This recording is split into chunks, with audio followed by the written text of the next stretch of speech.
একটা কালিয়া মেয়ে। ও সরি, আমিও তো হেসে ফেললাম। হাই হাই, আমাকেও কি তাহলে মেরে ফেলবে? कसम खाओ आज के बाद ड्रिंक नहीं करोगे। ওর মুখটাই কেমন বেকা ভরা, ভাল লাগে না। এটা কোন দেশে বসবাস করি? হ্যাঁ, একটা সামান্য হাসির জন্য একটা মানুষকে জীবন দিতে হইলো, এটা কোনো কথা?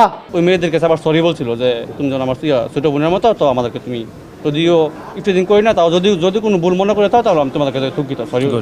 মেয়েটা যদি রূপবতী হয় তাও মানে নেওয়া যায়, একটা সামান্য একটা মেয়ে, এই মেয়ের জন্য একটা ছেলের জীবন শেষ। শুধু এই ছেলের জীবন শেষ নাকি, চারটা ছেলের জীবন এই মেয়েটার কারণে শেষ। এটার যদি আপনারা শাস্তি যদি অপরাধীকে না দেন, তাহলে আপনাদেরও হয়তো একদিন ভাই ছোট ভাই যাবে। এটা কোনো কথা তো হতে পারে না। তাদের পারিবারিক শিক্ষা তো কি ধরনের শিক্ষা? কি মাগি এইসব ছাগির জন্য হচ্ছে যে একটা তরতাজা সুন্দর প্রাণ চলে গেল।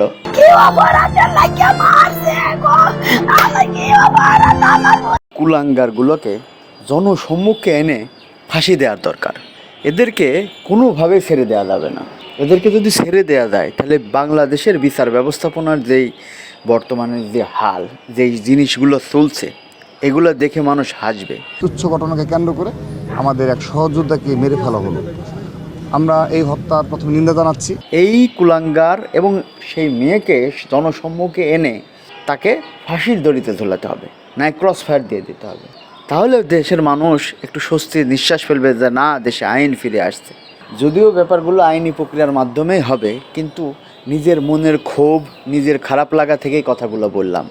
আসলে খারাপ লাগে যে এইগুলা কেন হচ্ছে দেশে।